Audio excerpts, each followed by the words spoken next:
کوئی رشتہ نہیں ہے میرا اس کے ساتھ، میں دوسرے گاؤں سے آیا ہوں، وہ میار پور کی لڑکی ہے، میار پور کی عورت ہے، میرا اس سے کوئی رشتہ نہیں ہے، میں بھی جلسے میں جا رہا ہوں، وہ بھی جلسے میں جا رہی ہے، سامنا ہوا۔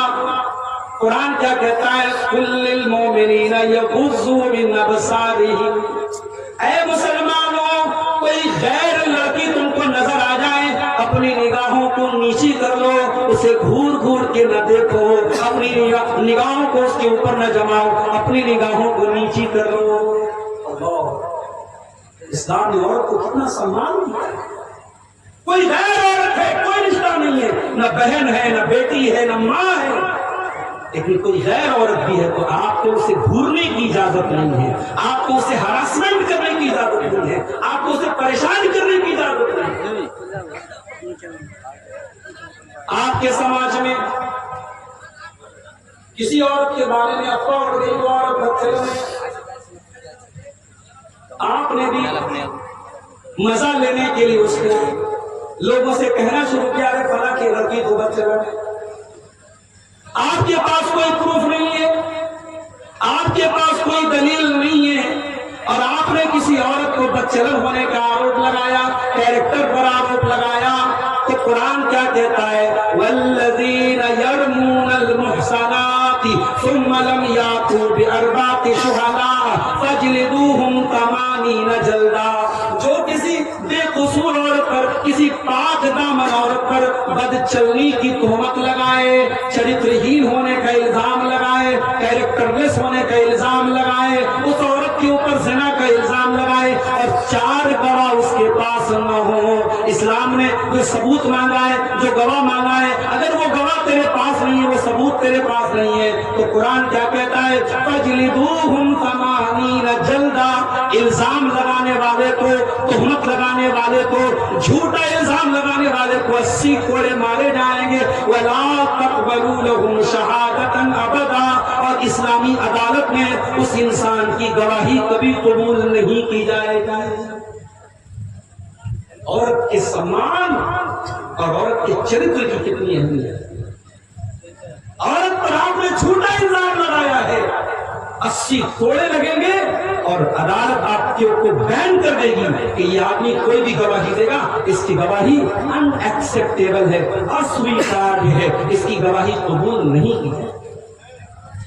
یہ ہے عورت کا سمان۔ میرے پیارے بھائیوں، اسلام نے عورت کو دبایا نہیں ہے، اسلام نے تو عورت کو اٹھایا ہے۔ اللہ کے پیارے نبی جب عرب کی دھرتی پر آئے تھے، اس عورت کے اوپر بہت اتیاچار ہوتا تھا، جانوروں کی طرح یہ عورت بازار میں بکا کرتی تھی، ایک عورت سے 10 لوگ شادی کرتے تھے۔ پتی کے مرنے کے بعد آپ کے بھارت کی دھرتی پر بھی 1400 سال پہلے بھی، بلکہ 100 سال پہلے بھی ستی پرتھا لاگو تھی۔ پتی کے مرنے کے بعد پتنی کو پتی کی چتا کے ساتھ جلا دیا جاتا تھا۔ ودھوا عورت اور بیوہ عورت کا نکاح کرنا، شادی کرنا پاپ مانا جاتا تھا، گناہ مانا جاتا تھا۔ عرب کے اندر جب کوئی شوہر مر جاتا تھا، 1 سال تک اس کی بیوہ عورت کو ایک کال کوٹری میں بند کر دیتے تھے، اسی میں لیٹرین کرتی تھی، اسی میں پیشاب کرتی تھی، اسی میں کھانا کھایا کرتی تھی، اسی میں پانی پیا کرتی تھی۔ 1 سال تک اس کو سورج کی روشنی دیکھنے نہیں دیا جاتا تھا۔ اسلام نے آ کر ان کپرتھاؤں کو روکا ہے، اسلام نے آ کر ان بیڈ ٹریڈیشنز کو، ان غلط ٹریڈیشنز کو روکا ہے، اور اسلام نے دنیا کو پیغام دیا وَإِذَا الْمَوْءُودَةُ سُئِلَتْ بِأَيِّ ذَنبٍ قُتِلَتْ، اے لڑکیوں کو زندہ زمین میں گاڑنے والوں، کل قیامت کے دن وہ لڑکی قیامت کے دن آئے گی اور اس سے پوچھا جائے گا تیرے ماں باپ نے، تیری ماں نے، تیرے باپ نے کس اپرادھ میں تجھ کو مارا تھا، تیرا اپرادھ کیا تھا، تیرا قصور کیا تھا۔ اسلام نے عورت کی جان بچائی ہے میرے خیال سے۔ اسلام نے عورت کو پردے میں رہنے کو، اور کیوں دیا ہے وہ بھی آپ سمجھیں۔ بہت آسان مثال میں دیتا ہوں، بہت آسان مثال۔ 20,000 والا موبائل ہے، اچھا سا کور لگایا آپ نے، ٹیمپرڈ گلاس لگایا تاکہ گر جائے تو اسکرین نہ ٹوٹے، پانی نہ چلا جائے، لیکن آپ نے آئی فون لے لیا، نیا والا آئی فون کتنے کا آ رہا ہے؟ شاید 75,000 کا یا 1 لاکھ کا آ رہا ہے نیا والا آئی فون، یا وہ ایک اور سیمسنگ کا کون سا الٹرا آ رہا ہے 1 سوا لاکھ۔ اتنا مہنگا اپنے موبائل ہے۔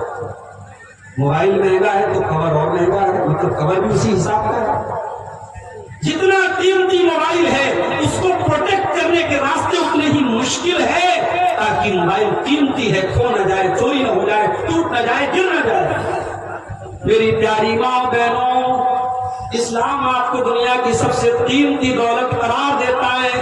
اللہ کے پیارے نبی فرماتے ہیں الدنیا کلھا متاع وخیر متاع الدنیا المرأة الصالحہ۔ اے عورتوں، تم دنیا کی سب سے قیمتی دولت ہو، اور جب تم سب سے قیمتی دولت ہو تو قرآن کہتا ہے تمہیں پردے میں رہنا چاہیے۔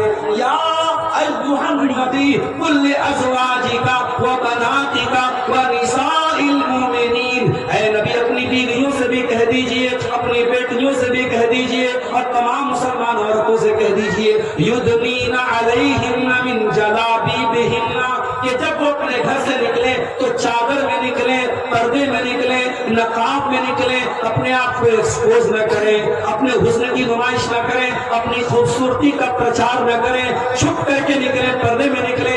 ذالک ادنیٰ ان یعرفن فلا یؤذین، تاکہ دنیا سمجھ جائے یہ شریف گھر کی لڑکیاں ہیں، یہ مسلمان لڑکیاں ہیں، یہ نیک گھرانے کی لڑکیاں ہیں، اور کسی کو چھیڑنے کی ہمت نہ ہو سکے۔ اسلام نے اگر عورت کو پردے کا حکم دیا ہے تو عورت کی سرکشا کے لیے دیا ہے، عورت کو بچانے کے لیے دیا ہے۔ اسلام کو وہ دین ہے، زناکاری کو اسلام حرام قرار دیتا ہے، اور حرام ہی قرار نہیں دیتا بلکہ اللہ فرماتا ہے وَلَا تَقْرَبُوا الزِّنَا، تم زنا کے قریب بھی نہ جانا۔ اسلام نے جب زنا سے روکا ہے تو زنا سے قریب لے کے جانے والی تمام چیزوں کو بین کر دیا اسلام نے۔ عورت اکیلے ٹریول کرے گی، سفر کرے گی، اس کی جان کو، اس کی آبرو کو خطرہ ہوگا۔ اسلام کہتا ہے لا تسافر المرأة الا ومعها محرم، عورت بغیر محرم کے سفر نہ کرے، اس کا کوئی محرم ہونا چاہیے، باپ ہو، شوہر ہو، بیوی، بیٹا ہو، بھائی ہو، بھانجا ہو، بھتیجا ہو، کوئی بھی محرم ہونا چاہیے۔ کوئی عورت اکیلے میں کسی غیر مرد کے ساتھ نہیں ملے۔ فرمایا لا يخلون رجل بامرأة الا وثالثهما الشیطان، کوئی مرد کسی عورت کے ساتھ اکیلے میں نہ جائے۔ جوان بیٹیوں کو حافظ جی کے پاس پڑھنے بھیج تو یہ جائز نہیں ہے، معاف کرنا۔ بہت نیک انسان ہے حافظ صاحب، بہت اللہ والے مولوی صاحب، مگر جوان بیٹی کو کسی مرد کے پاس تعلیم کے لیے بھیجنا یہ صحیح نہیں ہے۔ اگر پردے کے بغیر تعلیم ہو رہی ہے اور آپ کی جوان بیٹی مولوی صاحب کے پاس اور حافظ صاحب کے پاس جا کے تعلیم حاصل کر رہی ہے تو آپ زنا کو دعوت دے رہے ہو، آپ حرام کام کو دعوت دے رہے ہیں۔ قرآن کہہ رہا ہے وَلَا تَقْرَبُوا الزِّنَا، زنا کے قریب بھی مت جاؤ۔ مسجد میں عورت نماز پڑھنے آ سکتی ہے، نبی کے دور میں بھی عورتیں آتی تھی۔ ایک صحابی جن کا نام عمرو بن سلمہ تھا، اپنے قبیلے میں وہی ایک لوتے تھے جن کو قرآن یاد تھا، اور 6 سال کے بچے تھے وہ۔ جب ان کی قوم کے لوگ ایمان لائے اور نبی اکرم نے حکم دیا کہ جاؤ اپنی قوم کو تم لوگ نماز پڑھو اور تم میں سے کوئی آدمی امام بن جائے، جس کو قرآن زیادہ یاد ہو اس کو امام بنا دو۔ عمرو بن سلمہ کے قبیلے کے لوگوں نے غور کیا، پورے قبیلے میں سب سے زیادہ قرآن اگر کسی کو یاد تھا 6 سال کے بچے کو یاد تھا، بچے کا نام عمرو بن سلمہ تھا، لوگوں نے امام بنا دیا۔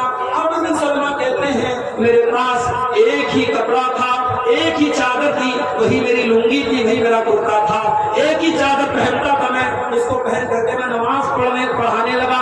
جب میں رکوع میں جاتا تھا تو میری میری سرین نظر آ جاتی تھی، میری پیچھے کی شرمگاہ نظر آ جاتی تھی. عورتوں نے کمپلینٹ کی، شکایت کی، کہا کہ ارے کم سے کم اپنے امام کی شرمگاہ تو ڈھانپ دو، اپنے امام کی پیچھے کی شرمگاہ تو کور کر دو، اتنا کپڑا تو لا کے اس کو دے دو. حضرت عمرو بن سلمہ کہتے ہیں میری قوم کے لوگوں نے مجھے چادر لا کے دی، اتنی خوشی مجھے ہوئی کہ اس سے زیادہ مجھے خوشی کبھی نہیں ہوئی تھی. پتہ یہ چلا کہ نبی کے دور میں عورتیں مسجد میں آتی تھی، ان کا انتظام ہوتا.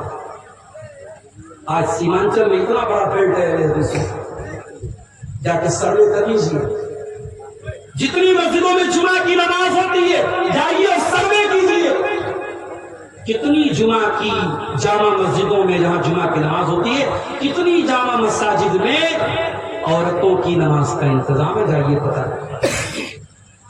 میرا ایک اندازہ ہے کہ شاید اگر 100 مسجدیں ہوں گی جہاں جمعہ ہو رہا ہے تو 90 مسجدوں میں عورتوں کا انتظام نہیں ہے.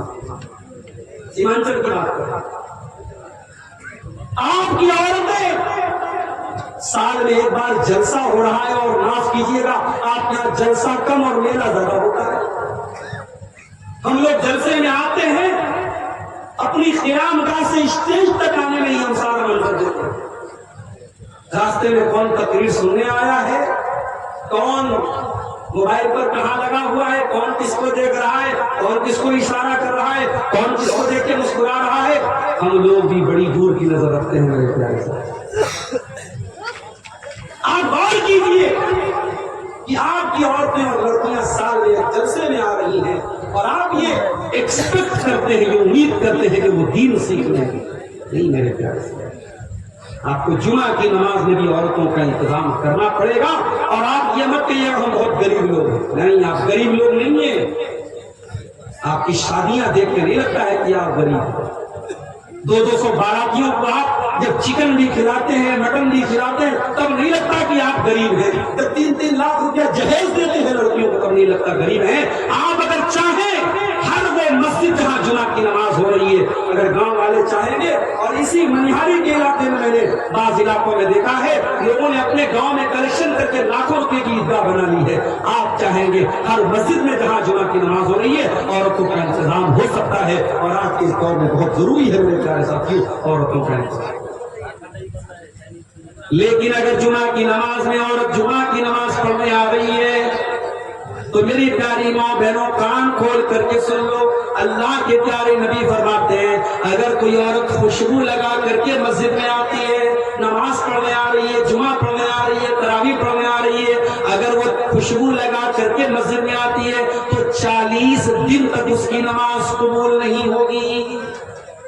40 دن تک اس کی ایک ٹائم کی نماز قبول نہیں ہوگی. جو عورت صرف خوشبو لگا کر کے مسجد میں آئی ہے، میری پیاری ماں اور بہنوں، جب مسجد میں آپ کو خوشبو لگا کر کے آنے کی اجازت نہیں ہے تو کٹیہار اور منہاری کے بازار میں اور پورنیہ کے گلاب باغ میں اور کسی واٹر پارک میں اور کسی ریسٹورینٹ میں اور کسی مال میں آپ کو بے پردہ اور میک اپ کر کے اور خوشبو لگا کر کے جانے کی اجازت کیسے ہو سکتی ہے؟ عورت پردے میں رہے، دین سیکھے گی، اسلام سیکھے گی. میں نہیں کہتا کہ ساری بچیوں کو مدرسے میں ڈال دیں، مگر جا کر کے سروے کر لو کہ اسکولوں میں پڑھنے کے نام پر کیا کیا ہو رہا ہے. آج ہماری قوم کی بچیاں انگلش میڈیم اسکول میں پڑھ رہی ہیں.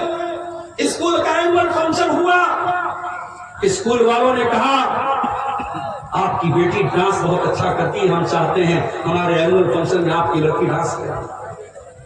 ماں نے شوہر سے کہا، بیوی نے شوہر سے کہا ہماری بیٹیا بڑا اچھا ڈانس کرتی ہے، اسکول والوں نے خود سے نام دیا ہے، چلو ڈانس کروا.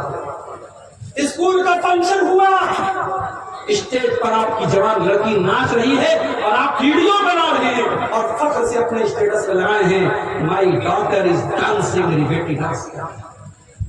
ارے بے غیرت، اپنی ڈانس کرتی ہوئی بیٹی کو دیکھ کر تجھے چلو پانی میں ڈوب مرنا چاہیے. تیری قوم کی بیٹیاں ڈانس کر رہی ہیں اور تو فخر سے دیکھ رہا ہے اور تو ویڈیو بنا رہا ہے اور تو انسٹاگرام پہ ڈال رہا ہے اور تو فیس بک پہ ڈال رہا ہے. اور معاف کرنا، یہ کام ابھی تک تو انگلش میڈیم اسکول والے کرتے ہیں، اب مدرسے والے کہاں پیچھے رہیں گے. اب مدرسوں میں بھی یہ کام ہو رہا ہے، بڑی بڑی بچیوں کو اسٹیج پہ لایا جا رہا ہے اور ڈانس تو نہیں، ایکشن ہو رہا ہے، ایکشن۔ شراب کا نام بدل کے وسکی رکھ دیا جائے، رم رکھ دیا جائے، بیئر رکھ دیا جائے تو شراب حلال نہیں ہو جائے گی۔ کہ ڈانس کو آپ ایکشن کا نام دے تو ڈانس صحیح نہیں ہو جائے گا۔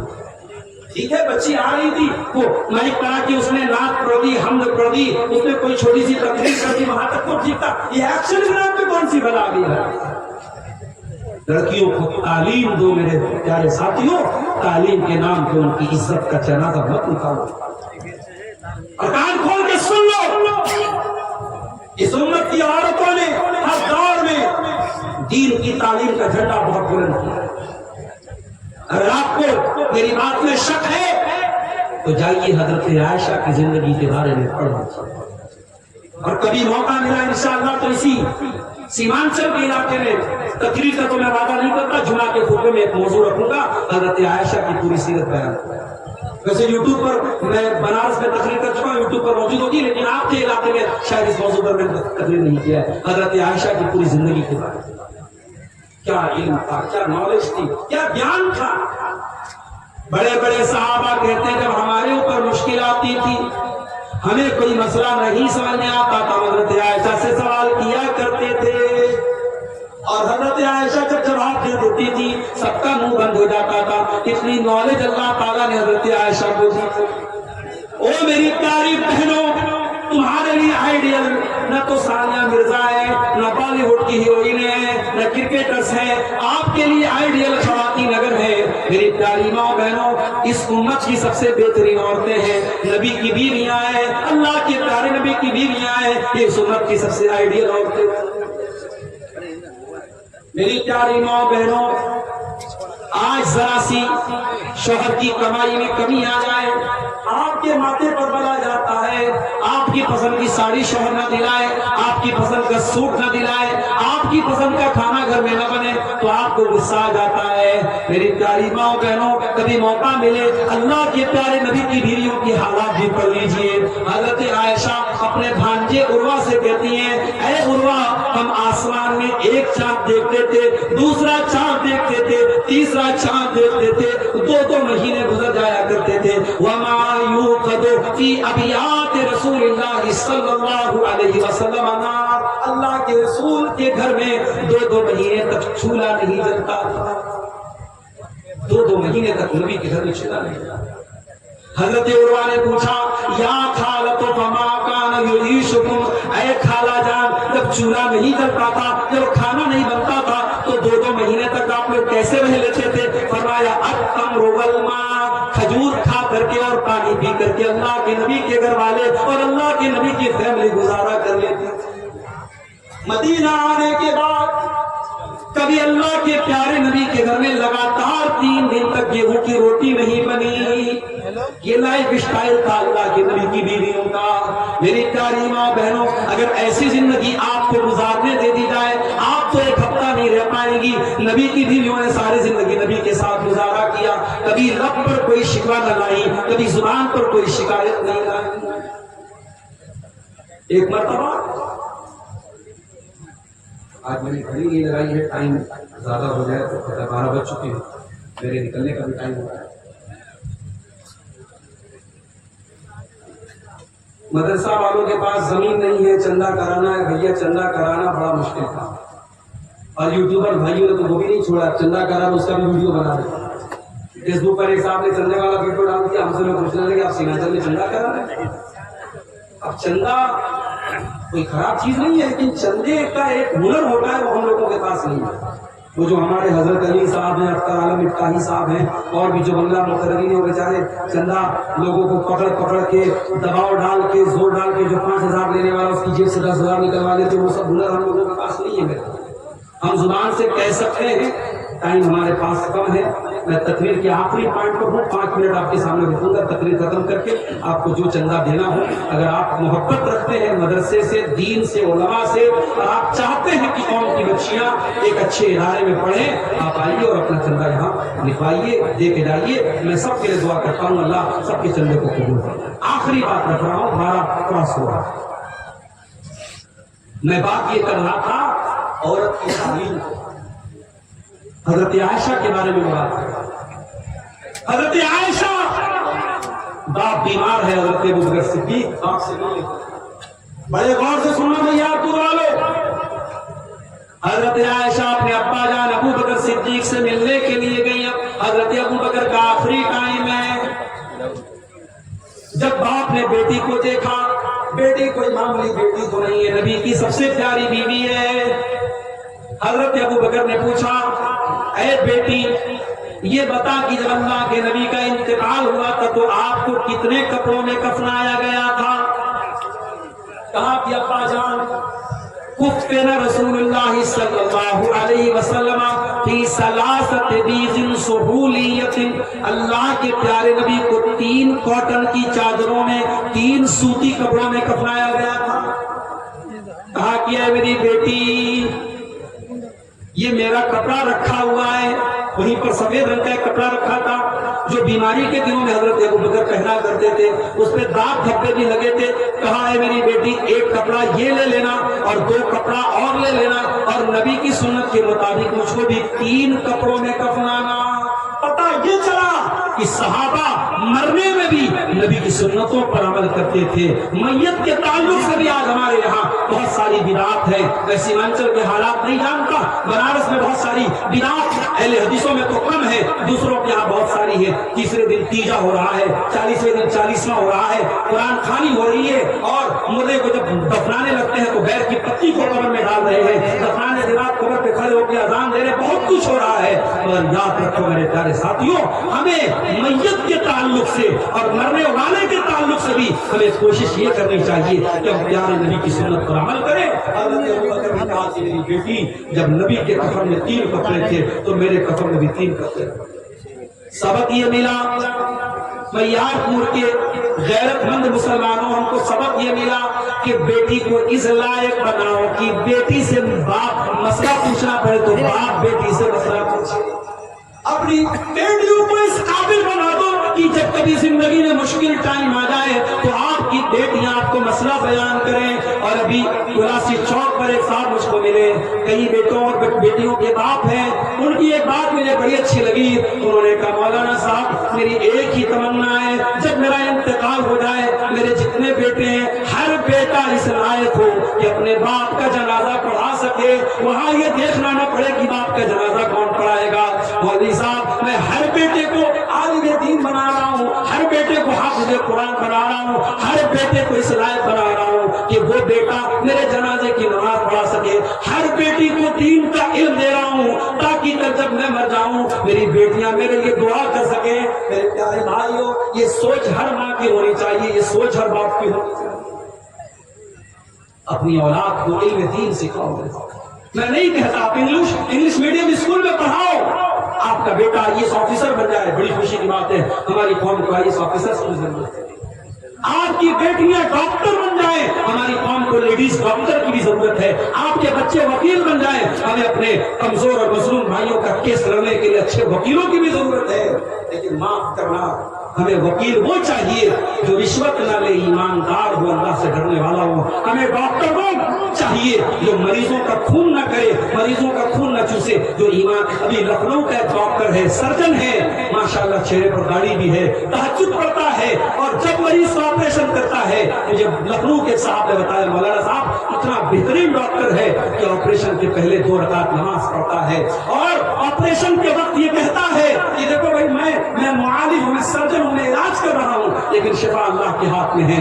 اور 5 ٹائم کا نمازی ہے، سوموار کو نفل روزہ رکھتا ہے، جمعرات کو نفل روزہ رکھتا ہے۔ آج ایسے ڈاکٹر بھی ہماری قوم کو چاہیے میرے پیارے ساتھیوں جو دیندار ہوں۔ آج ہمارے قوم کو اچھے وکیل بھی چاہیے، آج ہمارے قوم کو اچھے پولیٹیشین بھی چاہیے جو ایماندار ہوں، جو نیک ہو، جو دیندار ہو۔ میں تعلیم سے منع نہیں کر رہا ہوں، لیکن ہاں مکان کی فاؤنڈیشن مضبوط ہونی چاہیے۔ اپنے بیٹوں اور بیٹیوں کو دین کی تعلیم دو۔ میرے پیارے ساتھیوں، ہم اللہ سے دعا کرتے ہیں رب العالمین ہمیں اپنی بیٹیوں کو دینی تعلیم دینے کی توفیق عطا فرما۔